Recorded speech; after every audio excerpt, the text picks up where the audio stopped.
মা বাবার অবাধ্যতা, নাফরমানি। মা বাবার কি করা? নাফরমানি করা। নবী আলাইহিস সালাম একান্তে খাসভাবে তার অনেক সাহাবা একরামকে ওসিয়ত করে গেছেন। সাধারণ নসিহত না, ওসিয়ত কোনটা? মৃত্যুর আগ মুহূর্তে মানুষ একেবারে মনের গভীর থেকে হৃদয় নিংড়ানো যে তপ্ত আহ্বান রেখে যায়, বাবা এই জিনিসটা করিও না, এটা করিও, এইগুলোকে বলা হয় সাধারণত কি? ওসিয়ত। নবী আলাইহিস সালাম তার বিভিন্ন সাহাবা একরামকে ওসিয়ত করেছেন।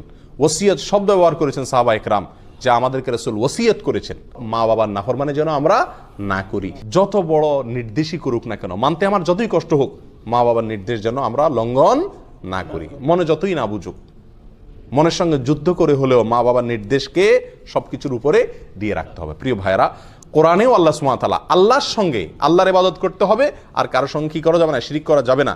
এই নির্দেশের পরেই আল্লাহ বলেছেন ওয়াবিল ওয়ালিদাইনি ইহসানা।